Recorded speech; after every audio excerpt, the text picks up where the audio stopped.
The Kingdom ni Bossing Vic Soto extended pa ng isang linggo and the breadwinner is nangunguna sa Metro Manila Film Festival gross. Yan ang pag-uusapan natin ngayong araw po ng Biyernes, January 17. Pero bago yan at bago natin umpisahan ang online viewership ng dalawang bigating noontime show sa bansa, ang It's Showtime at Eat Bulaga, ay humiling ako na pakisubscribe ang aking YouTube channel.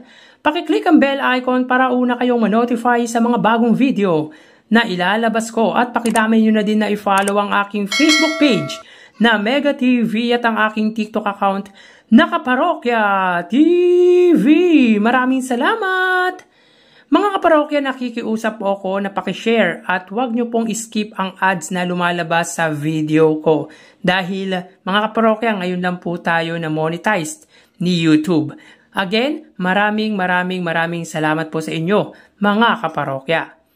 So yun nga mga kaparokya, extended pa po ang pelikula ni Bossing Vic Soto at Piolo Pascual na The Kingdom. At ito po ay nasa ika-4 na linggo na po. Makikita po sa posters as of January 16 ay mapapanood po ito sa ilang sinihan dito sa Metro Manila like Ayala Malls at Robinson Malls. At ilang sinihan of course sa kalapit na probinsya, and not only that, even sa selected cinema sa gitnang silangan or Middle East like Bahrain Theaters, UAE at Qatar Theaters. Speaking of The Kingdom mga kaparokya, sa latest box office gross ay pumangatlo na lamang po di umano ang The Kingdom, na kung saan itong mga unang linggo ng showing nito ay pumapangalawa ito at talagang maingay at puring-puri ang pelikulang ito dahil sa kakaibang pagganap dito ni Bossing Vic Soto at sa ganda ng istorya ng nasabing pelikula na The Kingdom. Ngunit sa di inaasahan or let's say ngayon ay pumapangatlo na lang po.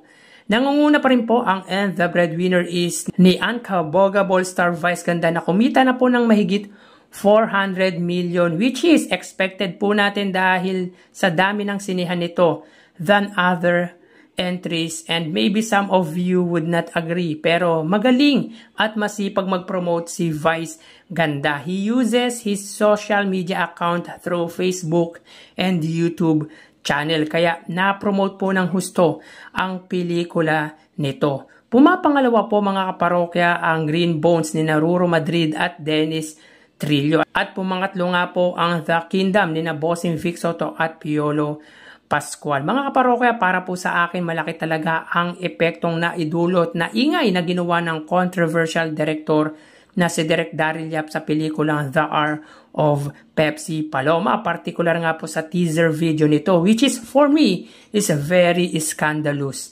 Dahilan para bumaba ang ticket sales ng nasabing pelikula ni Bossing. Para sa akin din mga kaparokya, napasama ang ginawang issue ni Direk Daryl Yap at kumbaga naging negative effect ito on the part of Bossing Vic. So, pero again, as long as wala pang konkretong inilalabas ang Metro Manila Film Festival organizers na gross ng buong entries ng MMFF, ay hindi pa din po natin ito kinukonsidera. So again, extended pa po ang The Kingdom at makikita sa screen or sa posters ang mga selected cinemas dito sa Metro Manila at sa probinsya. Kaya manood na po tayo ng The Kingdom ni Bossing Vic Soto at Piolo Pascual.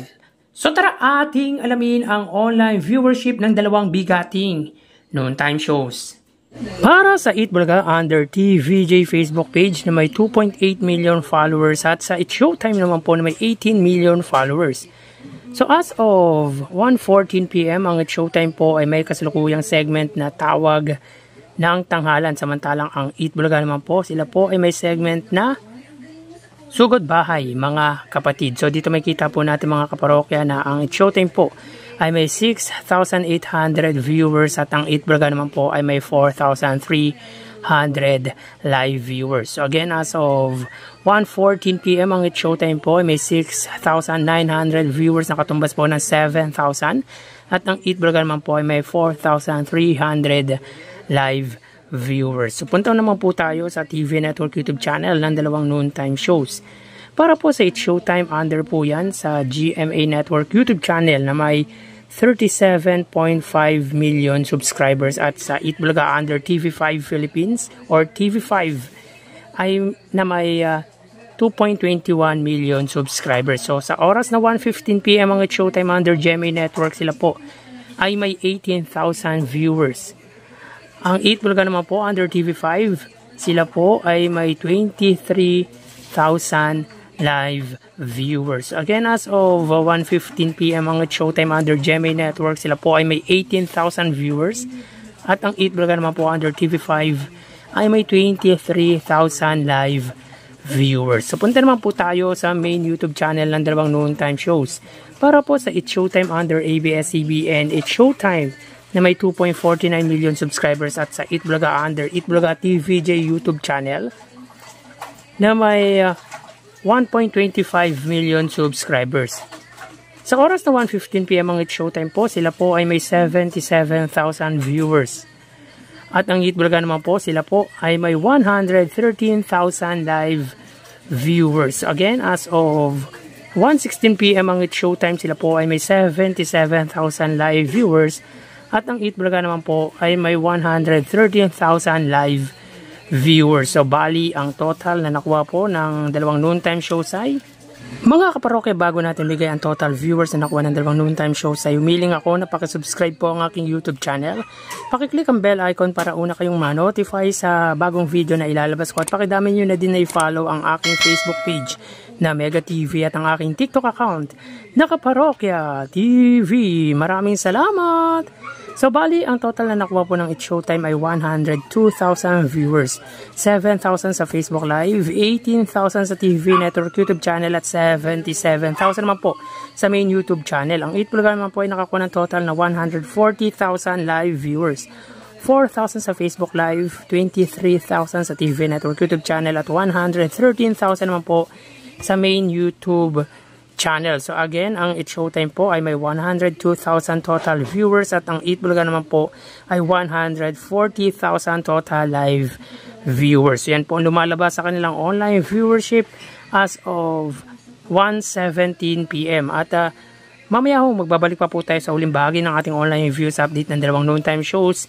Magpapaalam po muna pansamantala. Mag-iingat po tayo. Thank you and God bless.